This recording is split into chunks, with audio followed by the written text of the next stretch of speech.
recebi um comentário num vídeo meu, e assim que eu li, na verdade eu tava numa maratona aí de gravar, maratona não, né, gente? Tava gravando uns vídeos e aí eu parei de gravar e eu entrei nos meus comentários e eu vi esse comentário. A hora que eu vi, eu já liguei a câmera de volta. Eu falei, não, eu preciso fazer um vídeo sobre isso.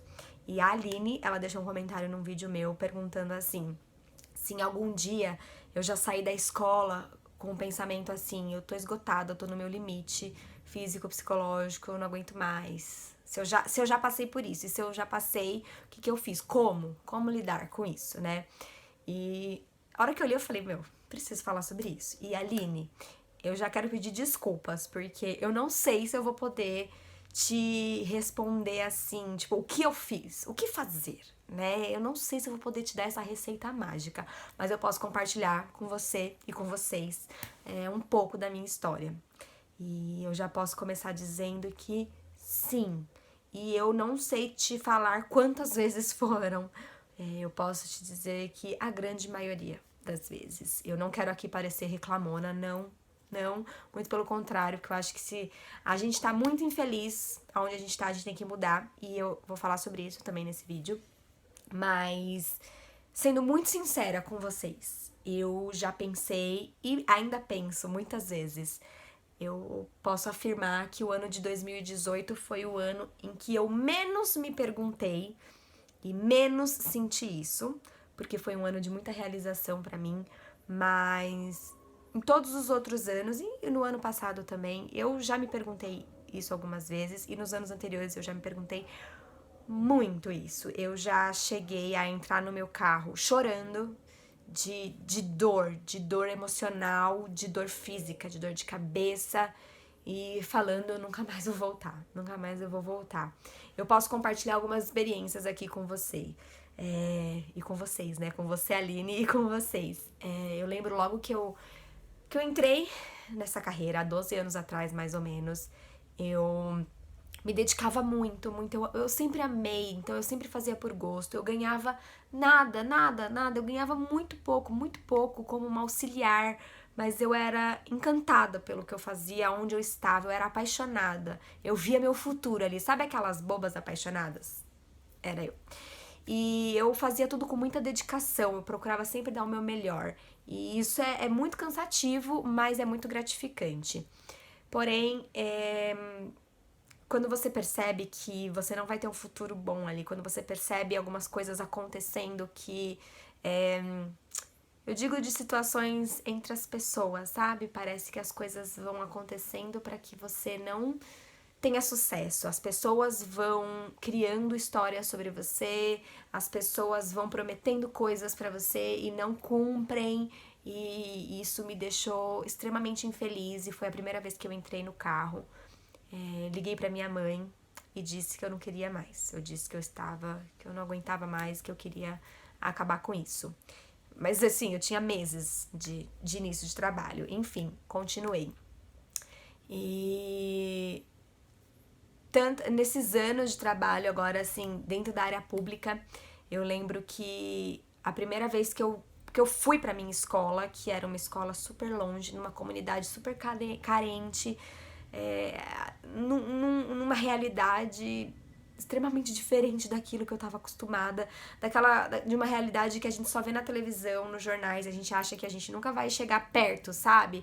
Da vida dessas pessoas. Eu cheguei, isso me deixou muito assustada, e na hora eu falei, eu desisto. Nem comecei e já desisto. Enfim, prossegui. Iniciei a minha carreira na rede pública. E vocês sabem, vocês que me acompanham aqui, sabem que eu tenho vários vídeos falando sobre o desgaste, sobre os perrengues. Tem até um vídeo que chama Os Perrengues mesmo, de se trabalhar numa escola pública, de ser professor.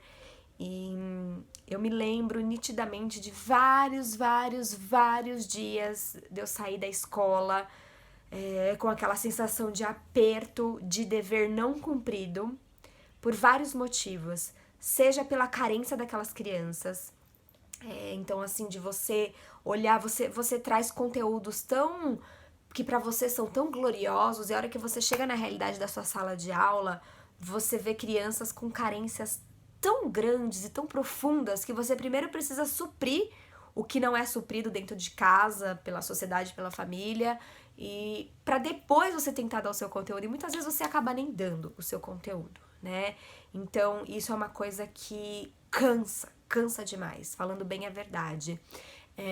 Fora isso, fora lidar com toda essa situação, você ter que trabalhar numa sala de aula com 35 crianças, com cada uma delas com uma necessidade especial, né? Cada uma delas te pedindo uma coisa, te mostrando uma coisa, algumas mais onde você precisa dar um pouco mais de atenção, outras que você precisa dar um pouco mais de atenção e você não tem estrutura para isso, você não tem ajuda, você não tem material, você não tem suporte. Você, por mais que você seja maravilhoso, você crie, você invente, você acaba não tendo estrutura. Isso cansa muito. Eu acho que uma das coisas que mais me cansa é sair de um dia de trabalho dentro de uma sala de aula com 35 crianças. Eu gosto muito de frisar isso, porque muitas pessoas não imaginam, não fazem ideia, acham que a gente trabalha com 10, 12 crianças junto com um auxiliar, um estagiário, e não é. Nós temos 35. Eu quero que vocês mentalizem na cabeça de vocês 35 crianças na sua frente. Mentaliza, 35. Então, se você tem 2, 3, 4 filhos, vai multiplicando. Se você é professor da rede particular e você tem 12, dá uma... Nem duplicar, porque duplicar dá 24. Quando vai 24, eu fico, graças a Deus, né? Não, são 35. 35. Muitas vezes nós recebemos alunos cadeirantes, alunos com limitações físicas mesmo, e a gente precisa sozinho adaptar tudo que a gente vai fazer com essa criança, tudo que a gente precisa atender para essa criança. Então, para mim, o dia mais cansativo é quando você planeja lindamente no seu semanário, que você confeccionou, que você pensou, que você trouxe tudo aquilo que você almeja, né, dá para aquelas crianças. Então você planeja, você se prepara, você muitas vezes prepara na sua casa com os seus recursos, as atividades, os materiais, você mesmo compra os seus brinquedos, as suas letras móveis, a sua folha sulfite, a sua impressora para você imprimir essas atividades. Então você tira do seu próprio bolso, mas você vai lá com toda a fé do mundo e você chega na sua sala de aula. A sala de aula está lotada. Você, dos seus 35, uns 15 trouxeram bilhetes, assim, da família, te questionando coisas que você fala... Eu sou o que aqui mesmo? Sabe? E você tem que dar mais atenção pro bilhete que tá sendo enviado do que pra criança que tá ali pra ter a sua atenção. E você passa, 4 horas dentro da sala de aula com aquelas crianças e malemar o lanche, a refeição daquelas crianças, você consegue dizer, foi feito com qualidade. E aí você sai no final do dia, eu pelo menos saio com a minha cabeça assim, ó, sabe? Um zumbido na minha orelha, e você entra no carro e você fala, o que eu tô fazendo aqui? Né? Será que é isso mesmo? Mas aí você encara um novo dia. Você dorme, você acorda e você fala, hoje vai ser diferente. Eu acho que o que eu faço é ter essa esperança, às vezes utópica, às vezes ingênua, de falar, amanhã vai ser melhor. Amanhã eu vou fazer diferente. Eu acho que isso é uma coisa que me ajuda muito a ter esperança para continuar. E uma outra coisa que eu aprendi é você se desgastar menos. Então, você não vai ser um pior professor por você se doar menos. Então, vamos ver se eu consigo me explicar aqui. Eu continuo sendo a professora que eu me formei, né? Para quem me conhece sabe que o meu livro de referência não é Paulo Freire, o meu livro de referência não é dos maiores educadores, de Vygotsky, Piaget, de Maria Montessori, meu livro de cabeceira não é esse. O meu livro de cabeceira, como professora, é uma professora muito maluquinha. Esse, pra mim, é o meu livro inspiração de vida, e eu acho que eu procuro ser um pouco dela todos os dias. Então é você ter uma fonte que te inspira, que te acalma, que te aquieta nesses momentos, e você saber que não é porque você deixou de fazer muitas coisas que você fazia que você é um mau professor ou uma má professora. Então eu lembro que no começo eu queria fazer o mundo com eles, né? E eu percebi que não dá. O mundo que eu queria dar para eles não era o mundo que eles estavam preparados para receber, né? Então, assim, eu comecei a olhar muito mais para a necessidade deles. Então, eu abaixei um pouco a minha bola de ficar produzindo mil e uma atividades, mil e uma coisas manuais e bolar projetos mirabolantes e olhar para a criança. E às vezes, num dia, não dá nenhuma atividade. Eu não dava nenhum papel para aquela criança, mas eu escutava. O que vocês querem fazer? Vocês querem brincar? Brinque. Vocês querem conversar? Vamos conversar. Vocês querem ir no parque? Vamos no parque. É você levar a sua rotina de uma maneira em que você e eles estejam na mesma sintonia. Não é fácil.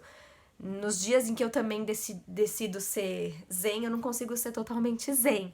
A gente passa por muitos perrengues, mas eu acho que é aquela questão de você não arrancar o seu couro. Eu brinco muito com isso, né? Então, também quem me acompanha, em 2016, eu passei muito mal, eu tive uma experiência muito forte, pessoal, minha, que carrego marcas até hoje.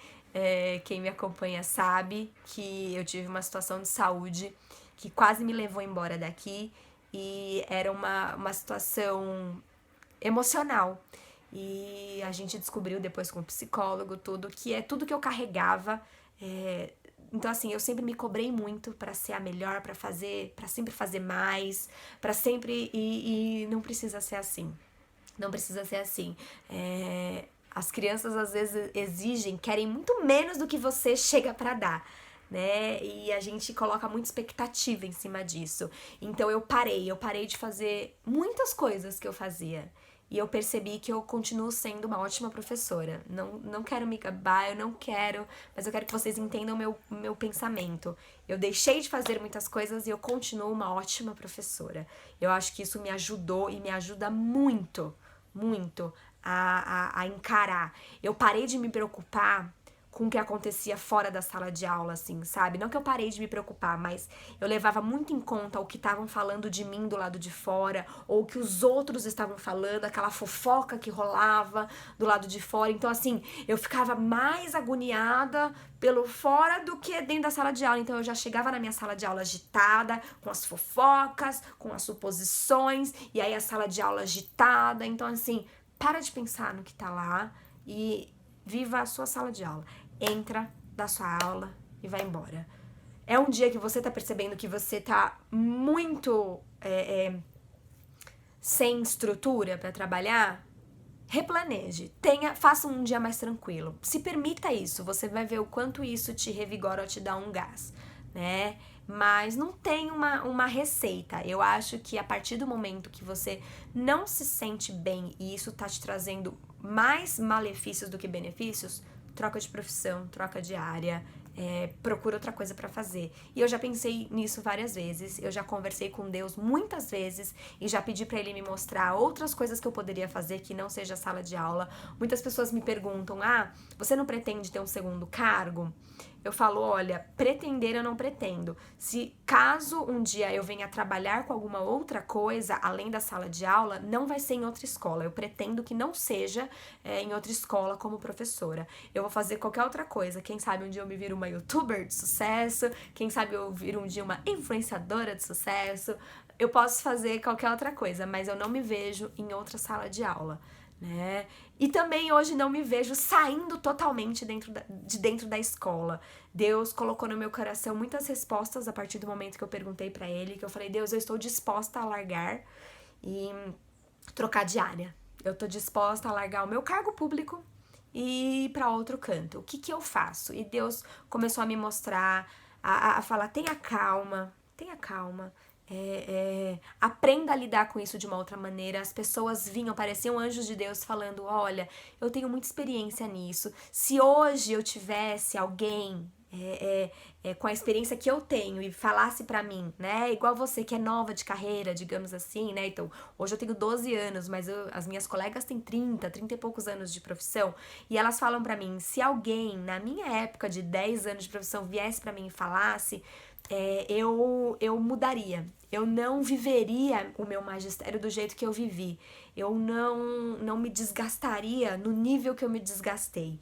Então, se eu puder te dar um conselho, fica calma, vai dar tudo certo. Confie. E se realmente aquilo não tá te fazendo bem, saia. Procure outro lugar, procure outra coisa, porque não vai fazer bem pra você e muito menos pra quem tá ali, pro seu aluno, pra sua criança que precisa de você, né? Então, eu sempre procuro ter o pensamento positivo.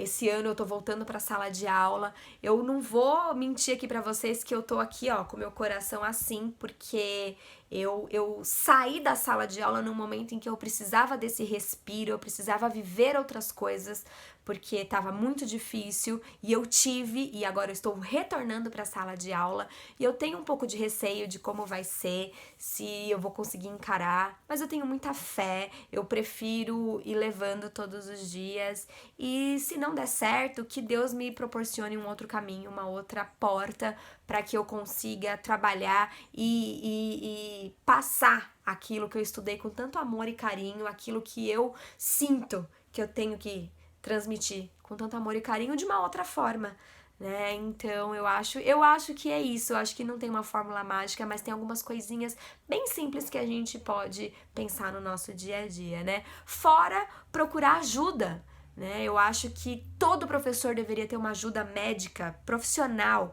de psicólogos. Eu acho que isso é essencial para o professor. Muitas vezes a pessoa que está do seu lado, seu companheiro, sua companheira, pode ser a melhor pessoa possível, mas você não quer descarregar nele todas as suas frustrações e angústias.